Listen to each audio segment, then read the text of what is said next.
الحمد لله رب العالمين والصلاة والسلام على سيد الأنبياء والمرسلين محمد وعلى آله وصحبه أجمعين أما بعد فأعوذ بالله من الشيطان الرجيم بسم الله الرحمن الرحيم شهر رمضان الذي أنزل فيه القرآن هدى للناس وبينات من الهدى والفرقان۔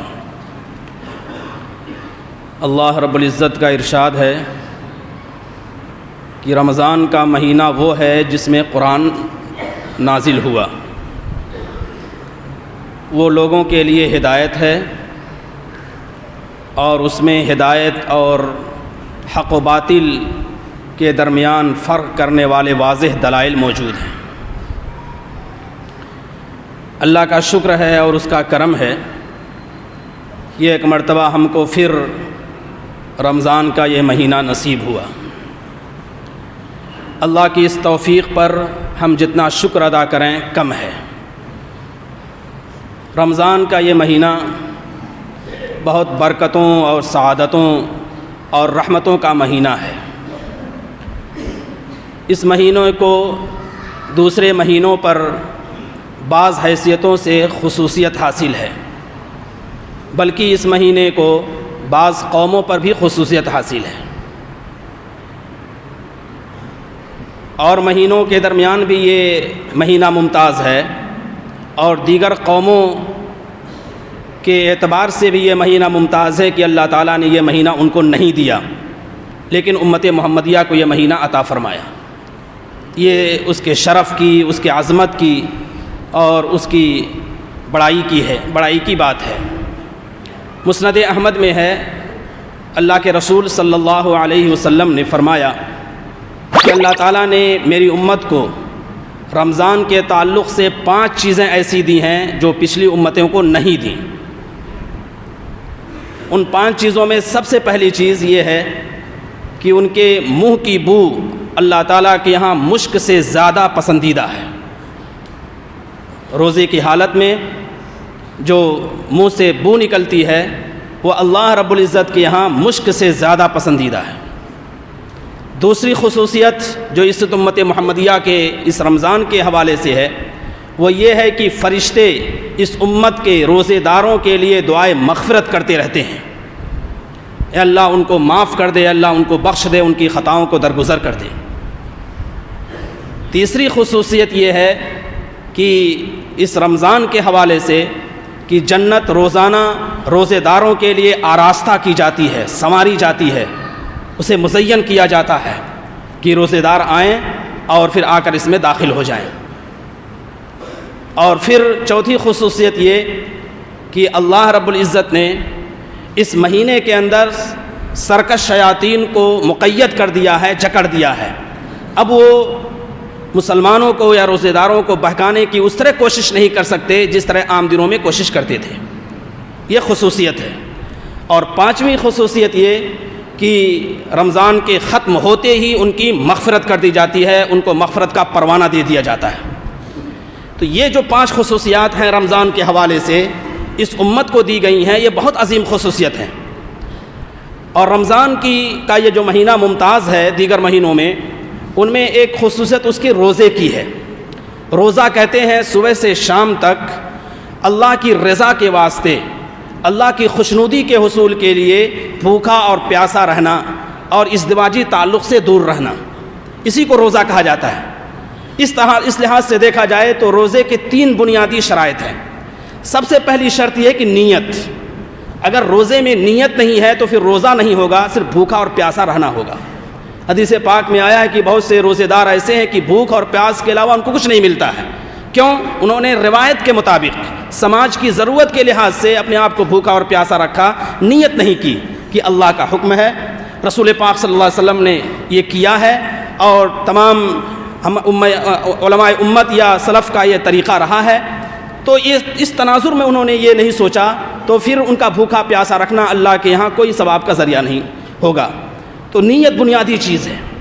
دوسری چیز یہ ہے کہ رمضان کا مہینہ ہونا، یعنی انسان رمضان کا روزہ رکھے اور شوال میں رکھے یا شعبان میں رکھے یا کسی اور مہینے میں رکھے تو فرض نہیں ادا ہوگا۔ رمضان کے مہینے کا پایا جانا اور اس میں روزہ رکھنا یہ بنیادی شرط ہے۔ اور تیسری چیز یہ ہے کہ روزے کو جو توڑنے والی چیزیں ہیں ان سے انسان دور رہے۔ کیا چیزیں روزے کو توڑتی ہیں؟ جیسے کھانا ہے، پینا ہے، ازدواجی تعلق ہے، یہ وہ ظاہری چیزیں ہیں جو روزے کو توڑ دیتی ہیں، ختم کر دیتی ہیں۔ لیکن اسی کے ساتھ ساتھ علماء نے اور جوڑا ہے کہ کچھ ایسی چیزیں ہیں جو معنوی ہیں، اندرونی ہیں، داخلی ہیں، جو روزے کو توڑتی ہیں، اور وہ یہ ہے کہ لغو بات، غیبت، چغلی یا بکواس یا بیکار باتیں، اس میں انسان مشغول رہتا ہے تو یہ بھی روزے کی روح کو اور اس کی معنویت پر اثر ڈالتی ہیں۔ تو بنیادی طور پر ہمیں یہ بات خیال رکھنی چاہیے، ذہن میں رکھنی چاہیے کہ نیت بنیادی شرط ہے۔ جب ہم روزہ رکھیں تو نیت کر لیں کہ اللہ کی خوشنودی کے حصول کے لیے روزہ رکھ رہے ہیں۔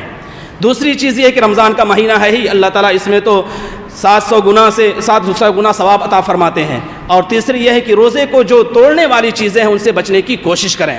جب ان شرائط کے ساتھ روزہ رکھا جائے گا تو اللہ رب العزت کا نظام یہ ہے کہ تمام اعمال کے سلسلے میں اللہ نے کہا ہے کہ اعمال کا بدلہ 10 گنے سے 700 گنا تک عطا کیا جائے گا۔ لیکن روزہ ایک ایسی چیز ہے جس کا بدلہ میں خود دوں گا، الصوم لی وانا اجزی بہ۔ زکوٰۃ کے بارے میں اللہ نے نہیں کہا، نماز کے بارے میں اللہ نے نہیں کہا، حج کے بارے میں اللہ نے نہیں کہا کہ یہ میرے لیے ہے میں اس کو بدلہ دوں گا، لیکن روزے کے بارے میں صرف یہ فرمایا کہ روزہ میرے لیے ہے، میری خاطر ہے اور میں ہی اس کا بدلہ دوں گا۔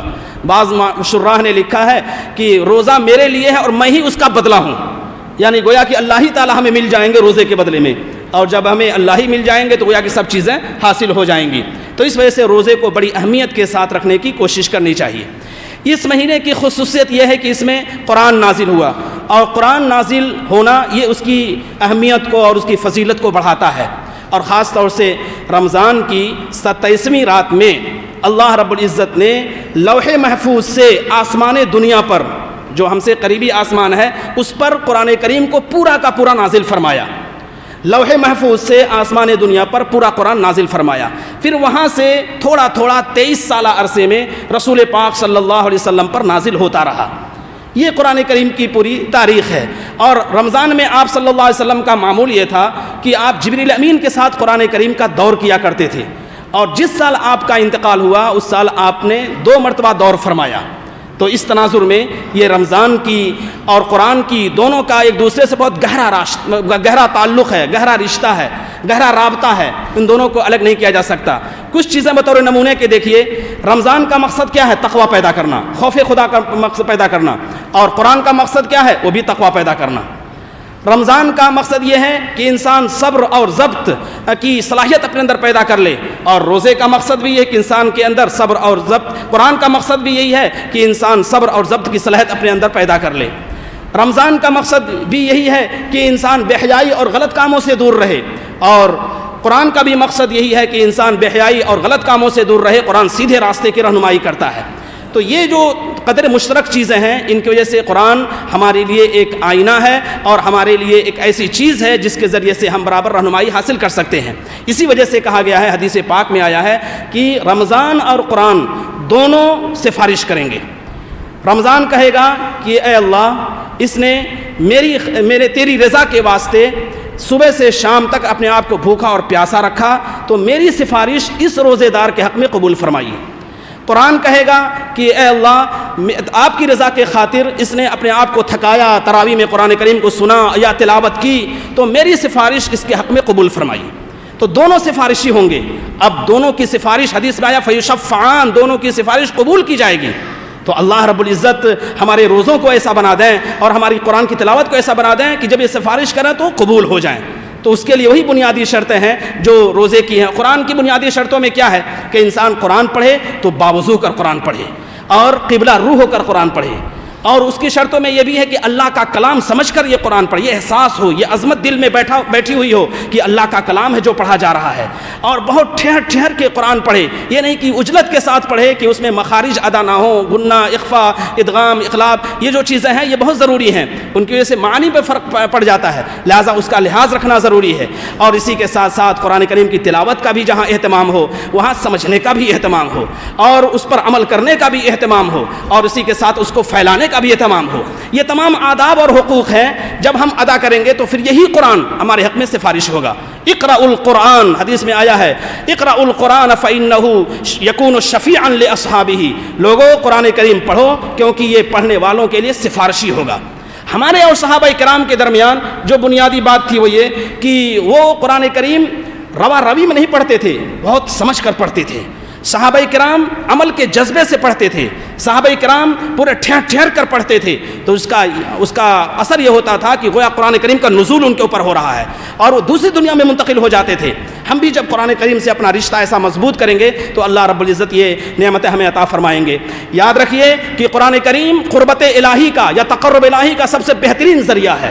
اللہ کے جو نیک لوگ ہیں، اگر نیک لوگوں میں شمار ہونا ہے اور نیک لوگوں میں بننا ہے یا اللہ کے گھر والوں میں شمار ہونا ہے تو پھر قرآن کریم سے اپنا رشتہ مضبوط کیجئے اور استوار کیجئے۔ اور قرآن کریم ایسا ہے کہ اللہ رب العزت نے اس کے اندر ہدایت بھی رکھی ہے، رحمت بھی رکھی ہے اور نصیحت بھی رکھی ہے اور شفا بھی ہے۔ اللہ تعالیٰ رمضان اور قرآن جو دونوں نعمت کے طور پر ہمیں ملے ہیں، ان کی قدر کرنے کی اور ان کے حقوق کو ادا کرنے کی توفیق عطا فرمائیں۔ وآخر دعوانا الحمدللہ رب العالمین۔